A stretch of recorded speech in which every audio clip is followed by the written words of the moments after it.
parts of the world and other parts of our country as well. We see this really severe weather, and it's devastating to see that. I know. And that's because, springtime, we always had the clash of the air masses, the warm, moist air coming in from the Gulf of Mexico and the colder air from Canada. So it causes a lot of the severe weather, especially breaking out in the middle part of the country.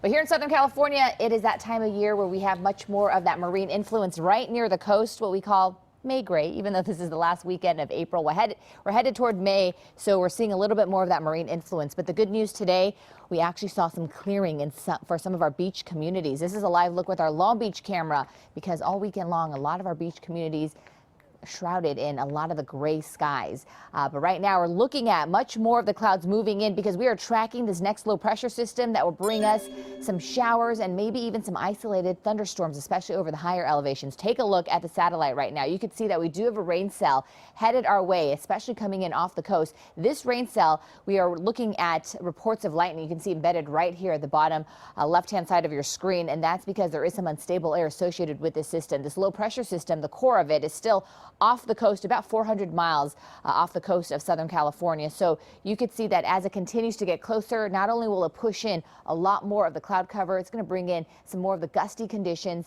and also the possibility of showers and isolated thunderstorms. So the outer bands right now are just now making their way closer to us, but you can't even tell because we're dealing with lots of sunshine right now and not a lot of cloud cover just yet. This is our Santa Monica camera, but we do have a little bit of the breezes picking up. 61 currently for the beaches, 64 for the valleys, 65 for Orange County, 74 for the IE, and we have upper 50s right now for the mountains and mid 60s for downtown LA. So we do have that sea breeze pushing in. As the system gets closer, much more of those gusty conditions will be picking up, especially over the high deserts and also over our mountain communities. Right now we have double-digit wind speeds for Lancaster and also for the Apple Valley area.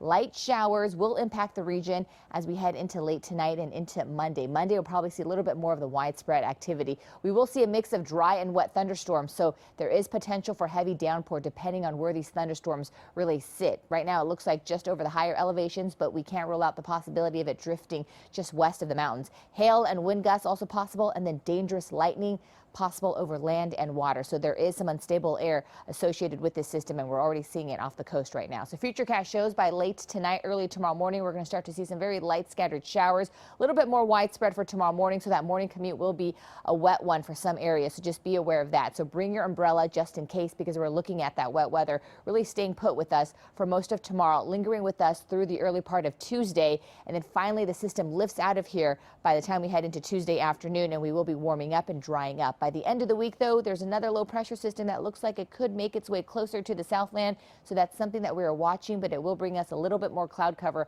especially for next weekend. Starting the week off in the 60s and 70s, temperatures will continue to drop on Tuesday, and then we're looking at much warmer conditions for the second half of the week. Back to you guys.